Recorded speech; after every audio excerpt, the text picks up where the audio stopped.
Well, let's get started. Welcome, everyone, to tonight's Demystifying Media series lecture here in the School of Journalism and Communication at the University of Oregon.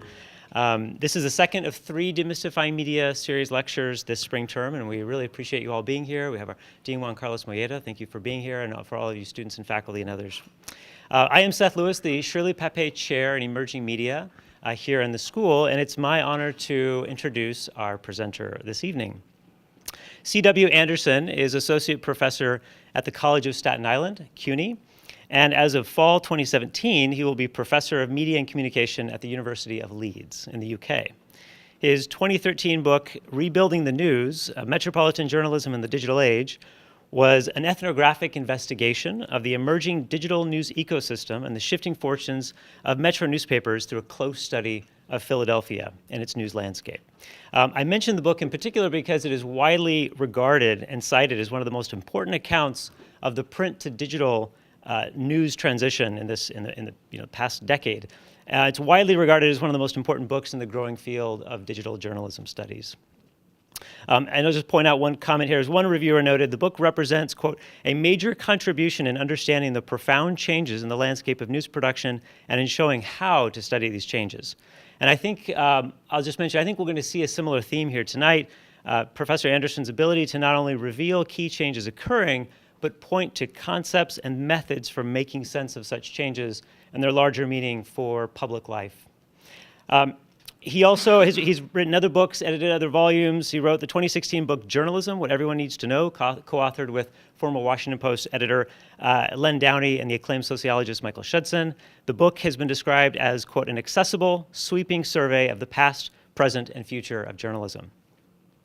Professor Anderson also co-edited the recently published Sage Handbook of Digital Journalism, a comprehensive accounting of the field, and was the lead author on the report Post-Industrial Journalism, which was published in 2012, but which I would argue 5 years later remains still a highly relevant, highly prescient starting point for interpreting what's happening in the news landscape today. He is joining us this evening to talk about his current work on a book tentatively titled Apostles of Certainty, Data Journalism and the Politics of Truth, which will be published by Oxford University Press. This book examines the relationship between material evidence, computational processes, and notions of context from 1910 until the present. And finally, on a more personal note, I should note that I consider Chris to be a dear friend and a fellow traveler in digital journalism research. And he's well known in our circles as a path-breaking researcher. In fact, I would say that many of us feel that we are often 2 or 3 years behind Chris. But we try to keep up, and he is patient in pulling us along. And I'm really grateful that we have him here to speak with us this evening. Please join me in welcoming Chris Anderson.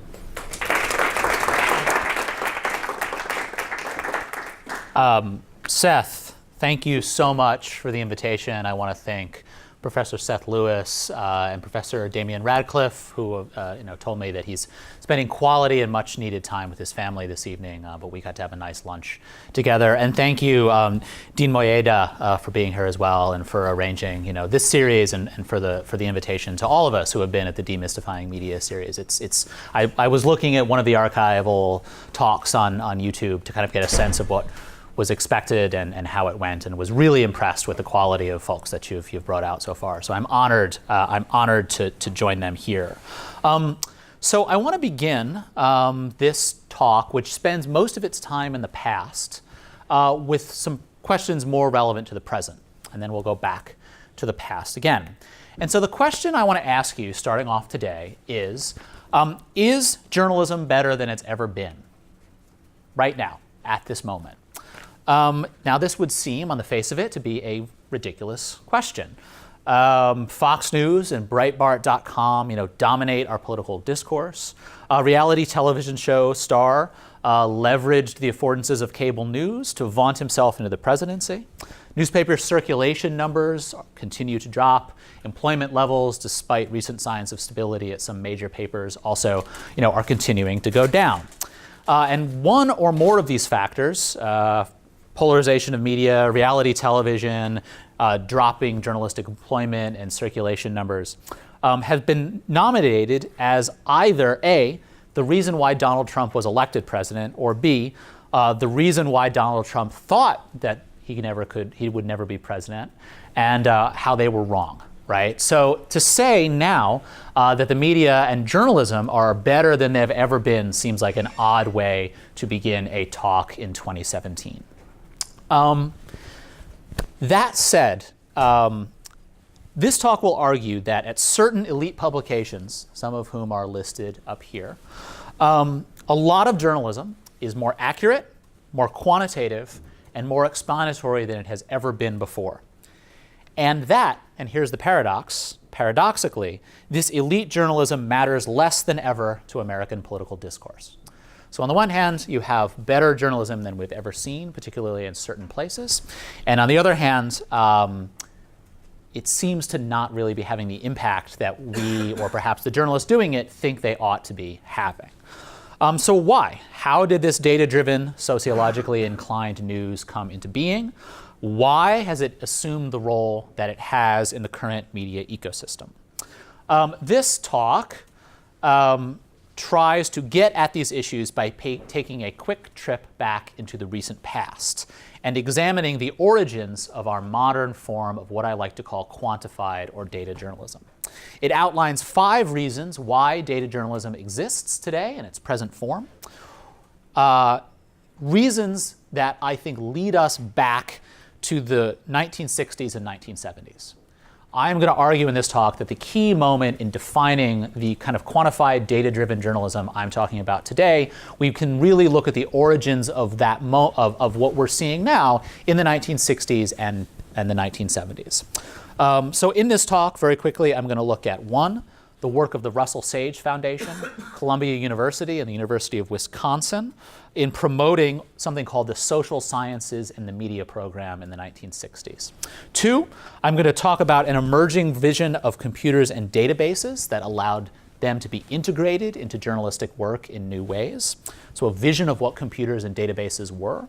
3, changing notions of what was meant by investigative reporting in the 1960s and 1960s. What it meant to do investigative reporting changed for journalists. 4, academic developments in journalism schools. And 5, a long-term crisis in notions of journalistic objectivity that began in the 1960s and were prompted in part by something else that emerged at the same time, which was the new journalism of Tom Wolfe, Hunter S. Thompson, Jimmy Breslin, folks like that. So 5 things: Russell Sage Foundation, an idea of computers, changes in investigative reporting, academic developments at journalism schools, and a crisis in what journalists meant by objectivity in the 1960s. I'm going to touch on all of those today. Very, very quickly, I want to move on to the meat of the talk. This talk is part of a larger book project coming out with Oxford University Press in 2018. The project is a history of how American journalists have used documents and data, non-oral forms of evidence, in news reporting. I want to argue that journalism primarily is an oral medium. Journalism historically its knowledge has been oral.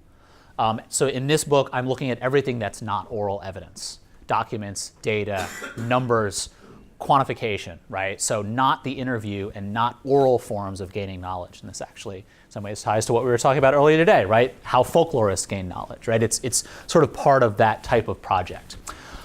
I'm trying to draw journalism more into dialogue with other works in the sociology of knowledge and science and technology studies. So there is a burgeoning field called Science and Technology Studies, most of you probably know it, that looks at how truth claims and how knowledge is created, both out of material evidence and out of discourse and ideology, right? It is both,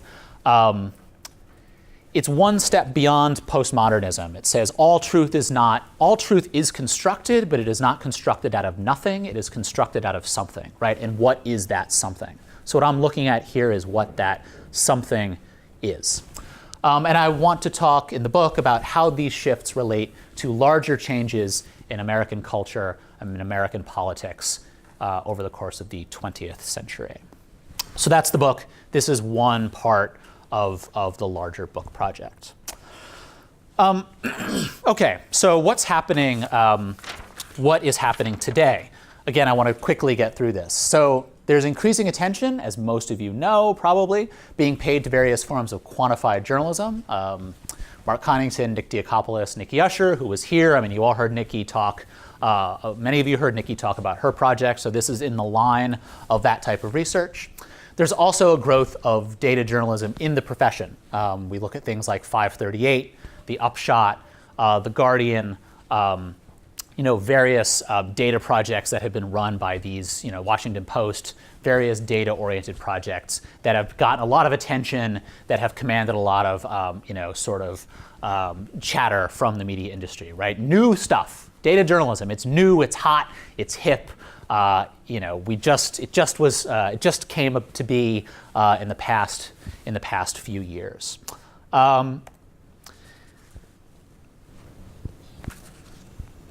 There's a couple problems with that. The main problem I want to point to with the way we're talking about data journalism today is here. I think when we talk about the growth of data journalism, we often combine the sort of great man inventor theory of history. Phil Meyer in this case, who I'll spend a lot of time talking about. Phil Meyer is sort of the great man. He invented something called precision journalism, which later became data journalism. So it's the great man meets technology, right? That is how we often talk about the origin and emergence of data journalism. And I'm trying to argue in this talk that if we only understand the emergence of data journalism as inventor meets technology, then we don't understand that paradox I pointed out at the very beginning of the talk, which is that we simultaneously have journalism that's better than ever and journalism that seems to have less of an impact than ever before, right? We have to get beyond the inventor meets technology frame in order to understand not only how data journalism came to be, but why it has sort of assumed the role it has today in our larger media ecosystem. Okay, let's get started now on the meat of the talk for about the next half hour or so, 25 minutes. And I want to tell you guys that basic history. So demystifying, where did data journalism come from? Let's start with the great man himself before we start to complicate the issue a little bit. Who here, I'm just curious, who here has heard of Phil Meyer or precision journalism?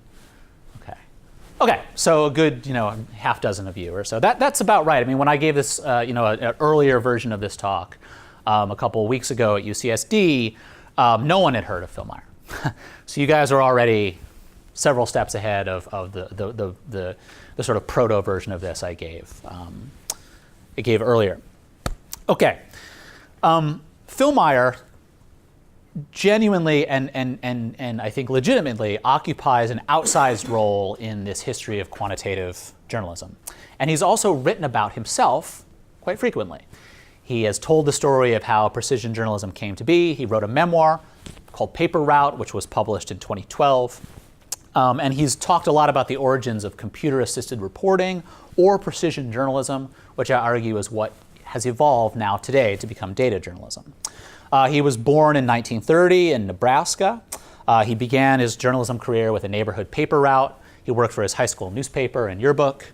He was drawn to J School at the University of Missouri. He could not afford the out-of-state tuition, so he then went to Kansas State instead. Yeah, it's true. He couldn't afford the big bucks at University of Missouri, so he went to K-State, which is where he was living at the time. He was a freshman in 1948. Now, here's an important point. This is the point I want to highlight in his biography, and it's the point I think is the most relevant and the most interesting. A crucial juncture in his career came when he enrolled as a master's student, so you're going to be bigger boos now because they just beat you guys in the NCAA. He enrolled as a master's student in political science at the University of North Carolina, Chapel Hill. And that, I think, was the key moment in his academic career as a young man. And the reason why was that he enrolled as a political science student who did a master's thesis on a controversy over the building of a dam in Kansas that drew on data that he got from friends and an editor of his who had done reporting at the newspaper he was currently working at. That was his master's project. It drew on this reporting work. He then got a job at the Miami Herald after graduation.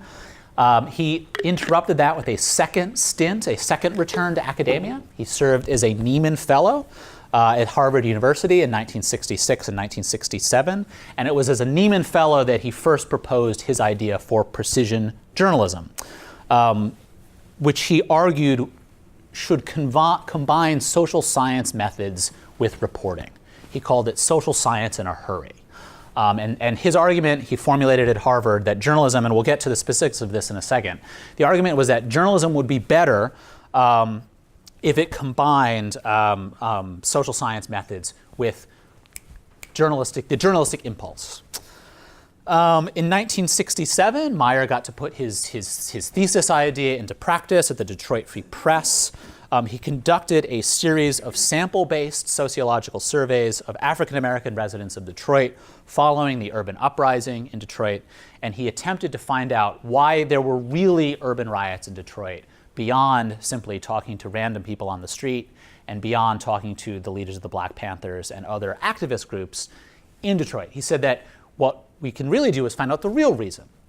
Let's do sociology, and let's find out what he saw as the real reason why there were these problems in Detroit. And the package of stories, some written by him, some written by others as a member of a team, won a Pulitzer Prize. And so at that moment, Meyer sort of entered the collective journalistic consciousness, because when you win a Pulitzer Prize, that is when your work is legitimated, and this type of work, which was new and had never really been done before, that was the moment when it was legitimated in the eyes of other journalists. Okay, Meyer's Nieman Fellowship and his Detroit reporting then led directly to the offer of a Russell Sage Foundation Fellowship in 1969-1970. It was during this fellowship that Precision Journalism was written and was published by Indiana University Press in 1973. Now, I'm going to come back to this in a second about the Russell Sage program. For now, let me tell you a little bit about precision journalism. The central thesis of the volume is stated succinctly on page 3. In it, Meyer says, quote, "Journalists would be wrong less often if we adapted to our own use some of the research tools of the social scientist." This is his opening argument. The heart of the opening chapter, which is in some ways the most important chapter in the entire book, is a devastating evisceration of a particular concept of journalistic objectivity. And this should be now familiar to all of you. One, he takes on and critiques what we would now call today value-free or all sides could be right notions of reporting. So Meyer says, for too long, reporters have ignored questions of journalistic method, how should we get information, and have spent too much time arguing about questions of journalistic stance. Should journalists have an opinion? So for too long, journalists have been obsessed with the idea of should we have an opinion. They have not paid enough attention to how should we know what we know. In short, the debate over objectivity, as he sees it, is a facile one if it is approached in an overly simplistic manner.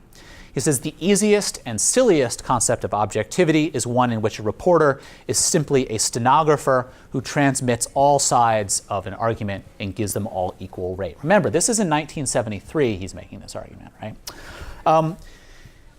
He then says that this form of journalism as neutrality has been rendered out of date by multiple intersecting developments. One, it's been rendered out of date by more intelligent and educated readers. Two, it's been rendered out of date by the growth of television, which is able to convey simple facts more quickly than a newspaper ever will. And four, this is very much a Walter Lippmann moment here. He says it's been rendered out of date by an overall increase in the general complexity of the world. Okay. Then he says what journalists need to do is they need to have an opinion, and for their opinion, they need to have an anchor point. So they're allowed to have an opinion if that opinion is grounded in a method and if it is grounded in a particular anchor point. And then he says, here are 4 possible anchor points you as a journalist can have. Here's how you can ground your opinion about what's true. Anchor point, and he dismisses all of them but one. He says, here are 3, this is why they don't work. Here's a 4th, this works. 1, he says new journalists obtain their anchor point from within their own heads. He says Gay Talese, Tom Wolfe, they obtain it from their interior romantic and individual perspective, and they make journalism like art. You can obtain it from your own romantic soul. That's option 1. Option 2, He doesn't say who he means, but I think he means radical journalists. He says these radical journalists obtain their anchor point through a conscious ideology, right? An articulated conscious ideology like Marxism or anarchism or feminism or something like that. He says you can get your anchor point by an ideology. He says most reporters get their anchor point from ideology, but it's an unacknowledged ideology, and here he's echoing, or Herb Gans actually is echoing him. He says most reporters get their anchor point from common sense. And common sense is really ideology, it's just not known as such. So at least the radical journalists, sort of articulate where they're coming from, right? Most reporters get it from just everyday common sense. And 4, he says you can get your anchor point from social science methods. And that, he says, is what I'm going to do, and that, he says, is what journalists should do. Okay. He says that what he invented, precision journalism, is grounded in behavioral science and also social science, and it helps reporters not simply regurgitate different opinions while taking each one at face value, but social science helps reporters determine what competing viewpoints are worth. Right? Articulated ideology, nice idea, out. Romantic, interior soul of the writer, out. Common sense ideology, out. Social science, in. Don't worry about stance, worry about method.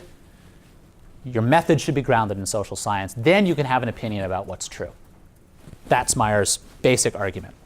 Okay, that's the great man theory of history.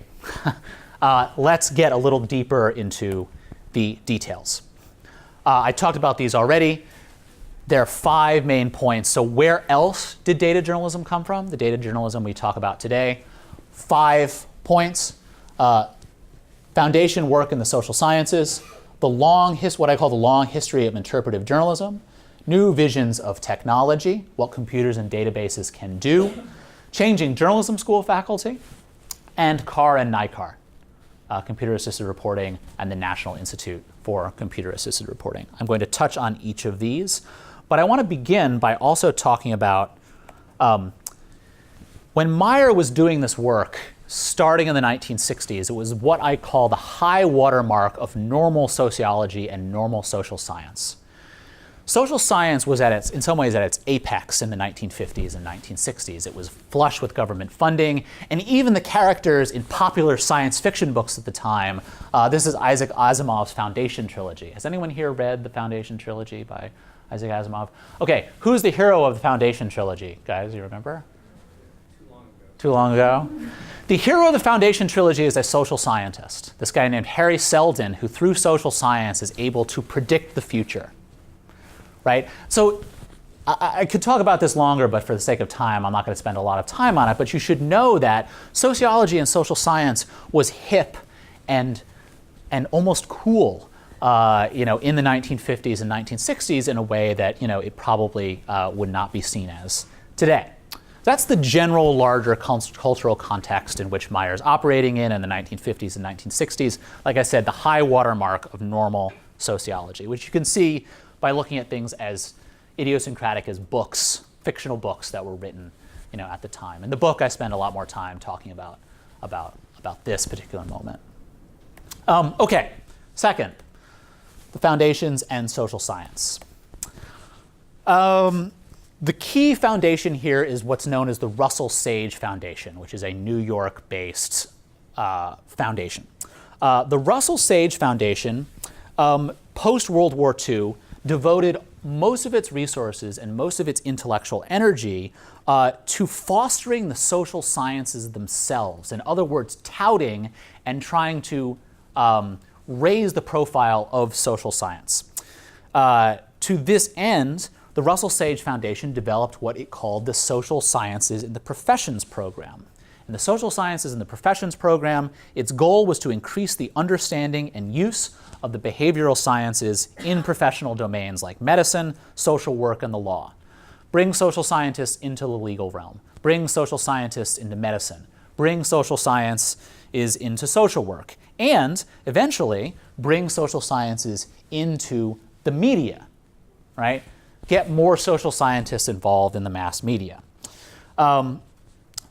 They did a number of things to make this happen. Their primary way of interfacing was with journalism schools. They funded student fellowship programs, mid-career student fellowship programs at Columbia University and at Wisconsin to bring budding interested journalists back into journalism school and teach them the rudiments of social science, teach them social science methods. And these sort of mid-career master's programs, which probably many of you are familiar with at your own schools, were run by both a sociologist and a journalist, and they ran them together. They also conducted a major conference in 1966, Behavioral Sciences in the Mass Media. It was a conference sponsored by the Russell Sage Foundation and the Columbia University Graduate School of Journalism. And their primary goal was journalists should be informed about social scientific goals, and they should convey social science findings better in their journalism. Know what the sociologists think, know what the psychologists think, know what the political scientists think, and better convey their findings in newspaper articles. Here's the key thing. Meyer was brought in as a Russell Sage Fellow, like I said, in 1973 to write about the stuff he'd been doing in Detroit and the stuff he'd been doing as a Nieman Fellow, and he wrote this book. Here's the problem. Meyer fundamentally misunderstood what he thought Russell Sage was asking him for. Russell Sage was asking him to write a book about how journalists can do better PR for social science. Meyer thought they were asking him, write about how journalists can be social scientists, right? So there, and when you go back in the archive, you see that there is a fundamental misunderstanding of what the Russell Sage Foundation wanted him to do, and you actually learn this when, again, you go back into the archive and you see that this book was rejected by 8 different publishers when Meyer tried to publish it. The Russell Sage Foundation, who had first dibs on it because Meyer was a fellow there, rejected it first. They said, this is not what we asked you for, we're not publishing this. And every publisher who read this book about how journalists should be social scientists rejected it for the same reason. If you all know publishing today, you will not be surprised about this. They rejected it because there was no audience. No one will buy it. No one will buy it because social scientists will think it's too simple and journalists will think it's too hard and will be confused. So Meyer, they said, was looking for this middle ground that didn't exist. Social scientists will look at this and they'll be like, I learned this my first year of graduate school. Journalists will look at this and they will think, I don't understand. They'd be scratching their heads. So in many ways, this key text of precision journalism and of data journalism emerged as a mistake. And it was not until the 9th publisher, Indiana University, in 1973, that someone took a chance on the book, and it reached print, and ironically, of course, it has now assumed iconic status within the world of data journalism. Okay, second factor. Meyer had an enemy, and precision journalism and data journalism had an enemy, and that enemy was this guy, Tom Wolfe, along with his fellow bohemian travelers in New York. Meyer has acknowledged in recent years that the people he was taking aim at, he never said this at the time, but he said in recent speeches that he said in a speech in 2012, he said, I want to make up with the narrative journalists. I think we can all be friends. Then he said, I didn't think we were friends in the 1970s, right? He didn't like these guys.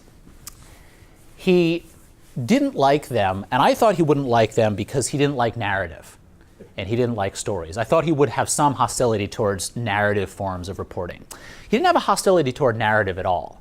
The hostility that precision journalism as a field had in its early days towards narrative journalism was not that they liked narrative, it was that they still did traditional reporting. They still mostly did interviews and read some documents. And for Meyer, that was no social science there, right? It wasn't so much that they told a narrative, but it's that their methods were old-fashioned. Doing 100 interviews is not enough if you also don't do a regression equation and a stratified sample survey, right? So for him, it was not that they told good stories, which is what I thought it would be. For him, it was that they were too old-fashioned. It was not that they were too radical. right? It was that they were too old-fashioned. They still just did old-fashioned traditional reporting. So Meyer formulated his arguments implicitly and tacitly against new journalism, and he castigated it as not too radical, but having not gone far enough methodologically. So that was a second factor that played a role in the emergence of data journalism. 3, this is the technology. When it is now the technology side of this. Obviously, technology, computers emerged from mass market and public use really starting in the 1980s, but were starting to become smaller and more widely adopted in newsrooms on the business side in the 1970s. And I thought that when I was looking through the archives here, I thought that journalists would start touting computers and precision journalists would start touting computers as providing new forms of mechanical objectivity. Computers could be objective in a way that human beings could not. And actually, they never said this. They never said, the data journalists I read writing about this never said that computers could be more objective. They said that computers could simply be faster. So it wasn't that journalists weren't objective enough. The data journalists thought that they had objectivity down just fine. What computers would do is be faster, right? So in some ways, all computers were a way to do the work faster. You could now do social science in a hurry because computers would let you do the in a hurry part. And as it turns out, I don't think computers were really the most important technology in this story at all. The most important technology in this story was the database. The emergence of the database and the ability of government records and public records to be digitized and easily accessible. Now, computers, of course, play a role in that story. But really, the key technology here is the database, and specifically the digitization of government databases that then allowed them to be accessed by journalists. Now, through computers, it's true. But really, the database is the fundamental underlying material technology here that had an impact. Does anyone know what this is a picture of? You see it? It's a little dark. Spotlight, right? Does anyone know this scene? What are they doing? You remember in this scene? Yeah? Yeah. Yeah, they're going through the Library of the Globe. They're going through the old, yeah. I think it was seeing how many priests were like relocated or That's were right. out on something. That's right. That's right. Database work, guys. This is database work. And so the change is that this increasingly becomes digitized. And it's accessible in a new way, right? All right, item 3. Item 4 that played a role in the invention of data journalism. A change in what investigative journalism was. There's a long bit here that I'm not gonna go into too much for sake of time, but here's the main part of the story I want to tell. NICAR was founded as MyCar, the Missouri Institute for Computer-Assisted Reporting, in 1989. And a few years after that, MyCar merged with the Investigative Reporters and Editors, which was also located at the University of Missouri in the basement, right, funded by the Gannett Center. And there was a merger there, and they became IRE, Investigative Reporters and Editors, NICAR, the National Institute for Computer-Assisted Reporting. Now, what I want you guys to know is that investigative reporters and editors were kind of a radical bunch. They were founded after a journalist had been assassinated in the parking lot, I think it was Arizona, had been blown up when he was investigating government mob activity in the desert. Yeah, and it was founded with this radical, almost countercultural vibe. Right? And what IRE wanted to do was track down instances of individual malfeasance, like Watergate, like the Arizona Republic bombing, right? And then they merged with NICAR. And NICAR was doing database work. NICAR was looking at things like structural redlining in Atlanta, right? Now think about that. Structural redlining in Atlanta is a scandal. It's a bad thing. But it's different than an individual politician committing an act of deep malfeasance. One is a sociological and structural crime. One is an individual, more widespread social crime, right? A crime that emerges from social context. And when these stories started winning Pulitzer Prizes as well, this was a change in what investigative reporting was, right? Investigative reporting was no longer Nixon hiding one individual carrying out bad deeds. Investigative reporting could expose the unfairness of the system. And when you think about the kind of projects that win Pulitzer Prizes now for investigative reporting, many, though not all of them, are these.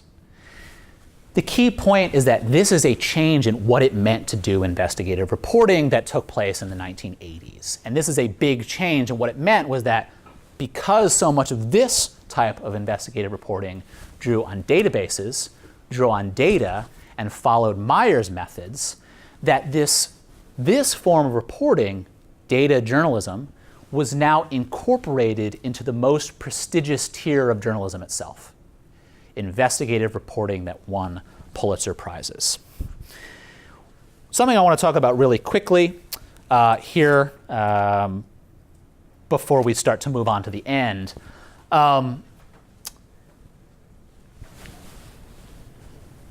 Data journalism found its home in a national organization that spanned the elite tiers of newsrooms. It did not find its institutional home in newsrooms from top to bottom.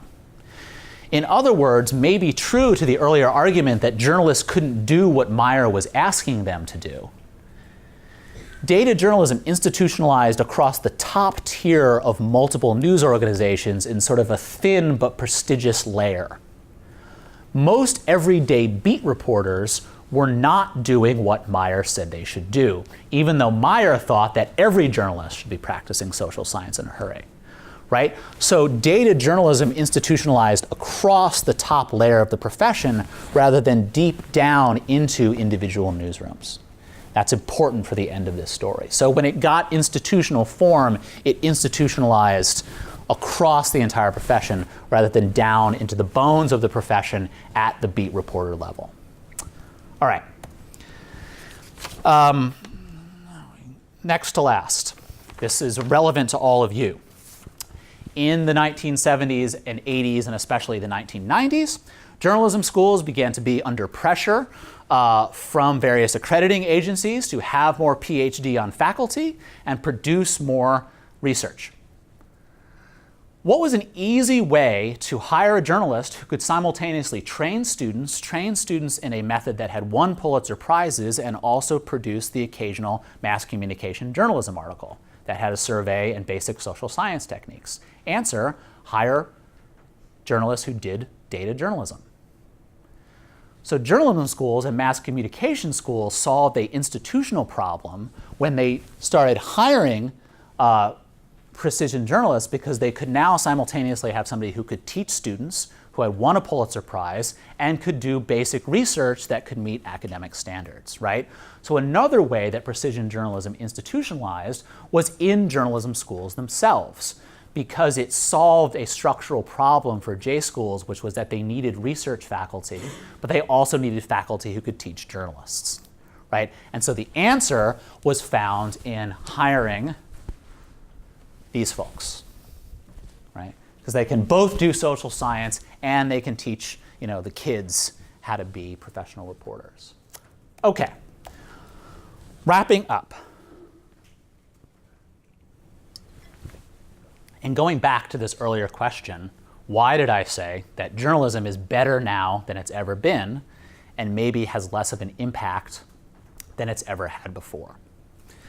I argue, and although I gave you a very quick history, I want to argue that the answer to that question can be found in the history that I just gave. And here's how. Data journalism today, number one, is still an elite practice at a handful of elite news organizations. It has still not widely diffused into the profession, right? It is sort of stranded at elite media outlets.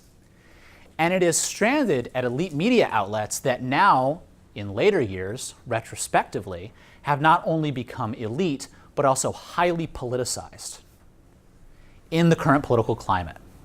In other words, the news organizations doing the most of this type of journalism, the Upshot, the Guardian, the BBC, right, are coded as part of the liberal media elite. So in other words, these best forms of journalism found a home in the very media outlets that are now regularly dismissed by half the population. They are not being done. Can you imagine if Fox News did? I mean, it's hard to believe, right? It's hard to imagine that Fox News would ever do data journalism or do precision journalism, right? They were stranded almost in places that were too good to be immune from the critique that would be brought to bear to them in the culture wars, right? And I would speculate, although this is only a hypothesis, that the presence of this highly professionalized, highly, brilliant, like I said, better journalism than we've ever seen, the presence of this journalism at these elite media outlets means that there is almost an aesthetic political reaction to this type of journalism. It is seen as smart, condescending, not understandable by the average person, right? You see stuff like this. This is I have no evidence for this last thing. This is just me kind of speculating, and I think this is great grounds for future research, right? But you see this, right? What is this? This is what professors say. This is what the elite liberals, numbers and maps like this is coded as elitist in a way that leads it to have less relevance than more relevance under current political conditions, which again follow an institutional history, right? It was part of an insurgent, rebellious form of journalism that also happened to be a very high-level elite form of journalism, right? And so this is the paradox. The answer to that paradox, I think, is bigger than journalism. I think the answer to that paradox goes to the foundations of what we think truth is and how we think truth and culture intersect in the United States in 2017. I think, and I'll end by saying this, I think that if I had finished this book and gave this talk a year ago, it would have had a much more hopeful ending. I would have said, look guys, we have better journalism than ever before, and we talk a lot about the gloom and doom of journalism, and it's bad in many ways, but look at how far we've come. Right? If you read the New York Times and you read the Guardian and you read these other places, you think to yourself, there's no way you can read this and not think this is really good. I was lucky or unlucky enough to finish the book after the 2016 election, which deeply complicates the happy ending to this story, right? Because it really, I think, gets us into fundamental questions of truth as a cultural practice, which does not mean that truth is not true, but it means that believing in objectivity is itself a cultural belief. And we all, as scholars, as PhD students, as data journalists, as journalists, we're all members of the tribe that believes in objectivity. Even as, any postmodernists in the room, I hate to break it to you, you guys believe in this too, right? So it is the way that truth has become tribalized and objectivity has become just another fashion and part of just another tribe, as rendered by this form of journalism, practiced by these kind of organizations, that leads us to the paradox that we're in today, a paradox which is more understandable when we look at the institutional and personal history of this form of brilliant, amazing, wonderful, and profound journalism. So that's it. I hope you enjoyed it, and I will be happy to take questions for the next 15 minutes or so. Thank you.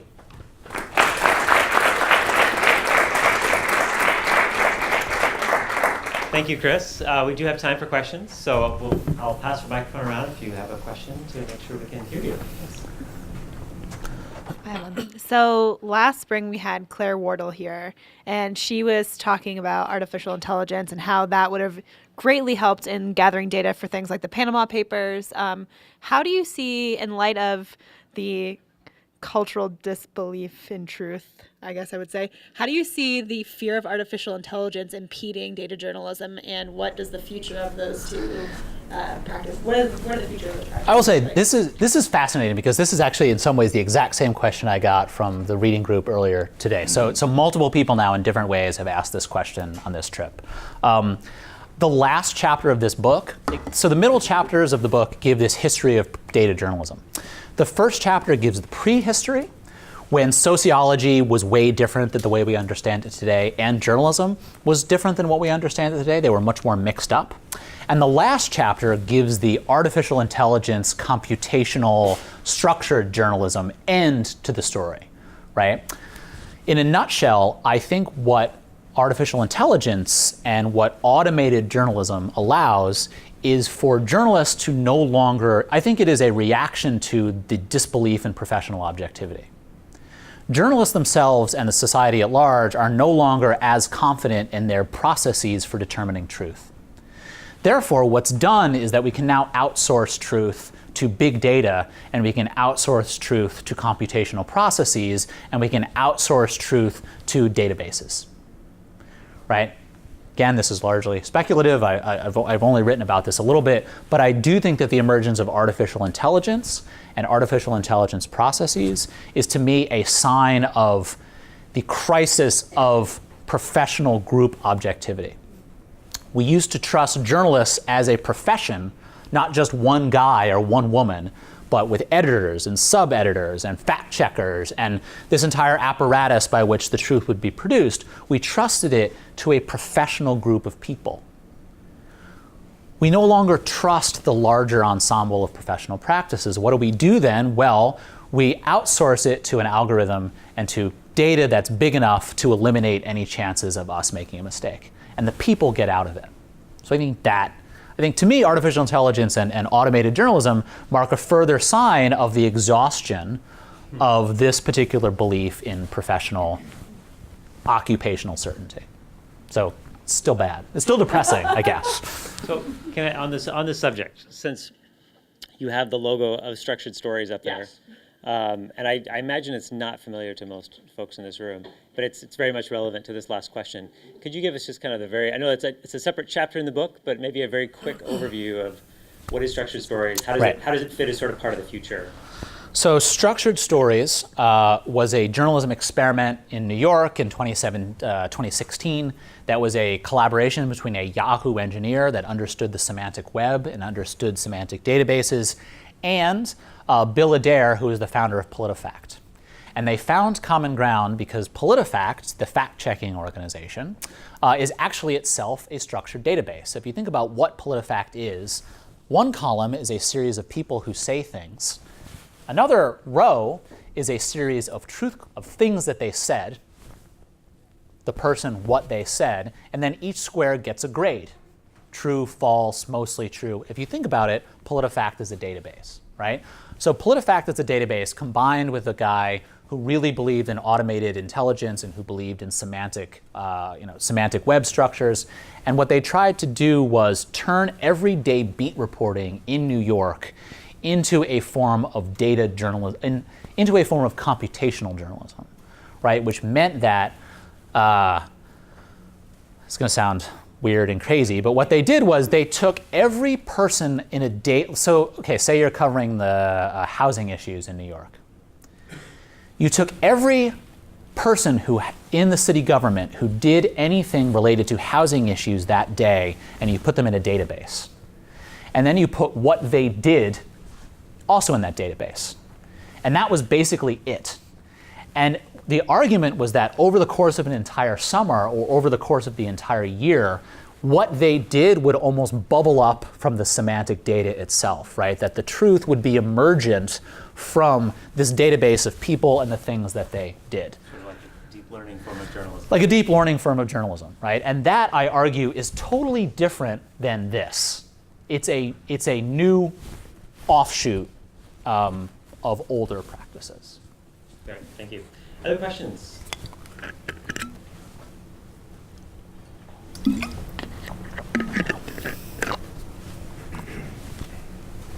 And maybe this is more or less, one question.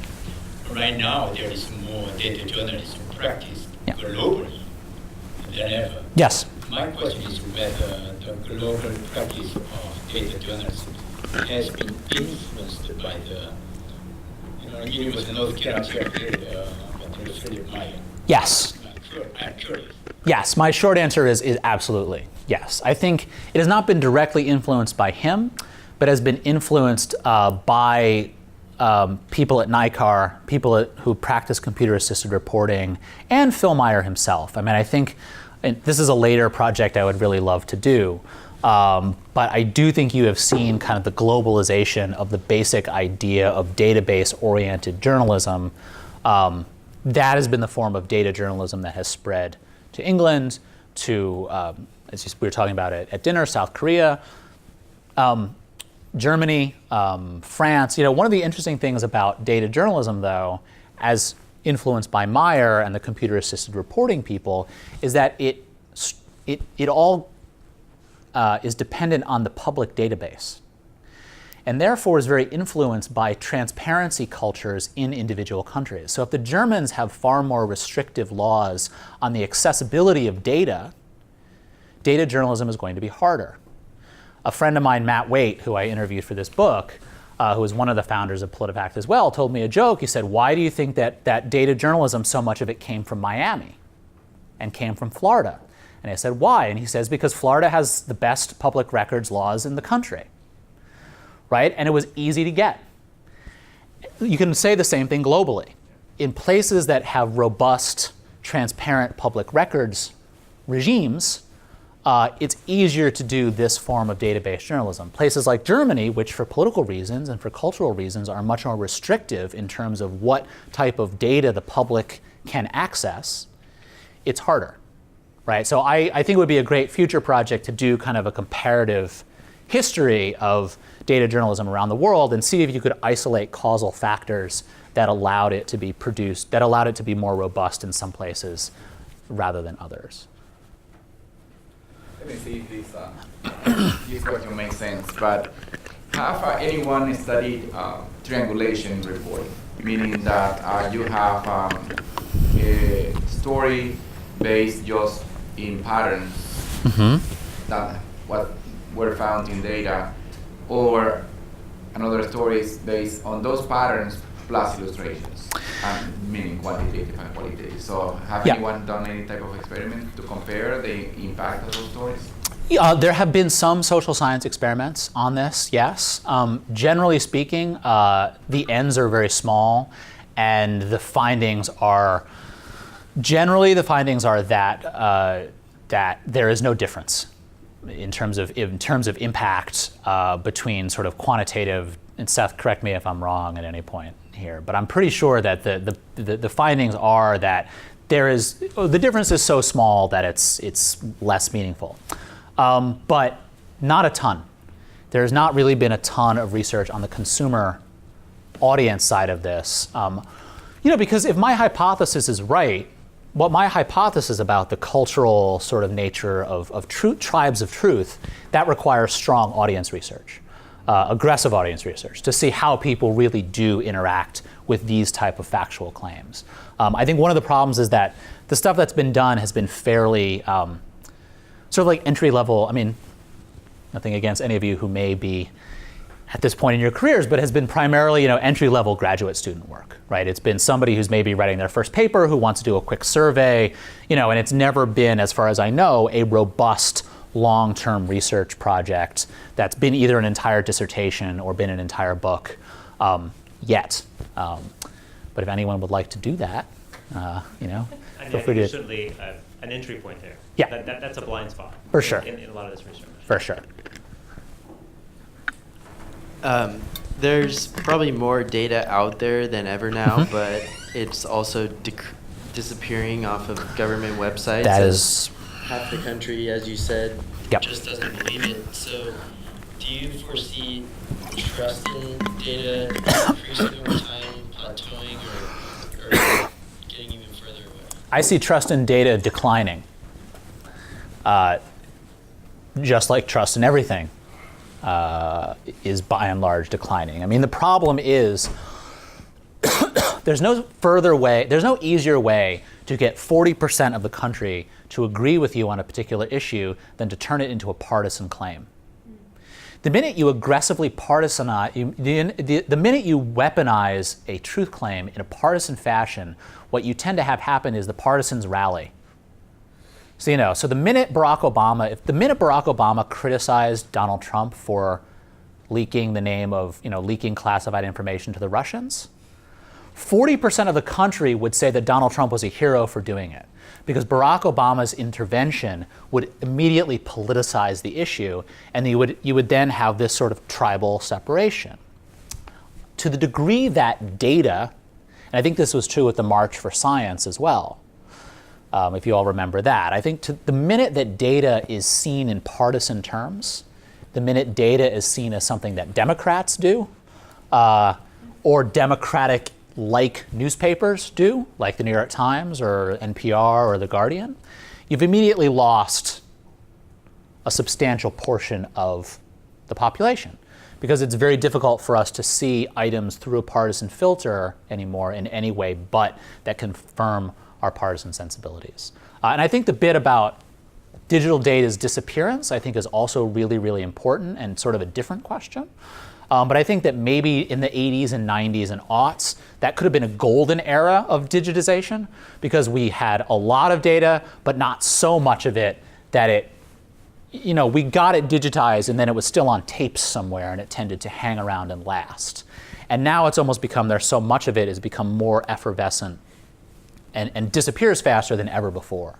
So I think that's another question, and maybe a different one, but an important one. So we need to get out here. Maybe I'll ask the final question. Sure. I'm sure if you have questions, we can chat after. We have aspiring data journalists in the room. We have students here who may be interested in pursuing this form of journalism or related forms of kind of computational journalism. What takeaway messages do you think there may be for students looking at this area? Here's my takeaway message. Data journalism and Phil Meyer wanted journalism to get closer to social science and get closer to science. And I think that Meyer, at least, missed part of what made journalism like science, or make science science.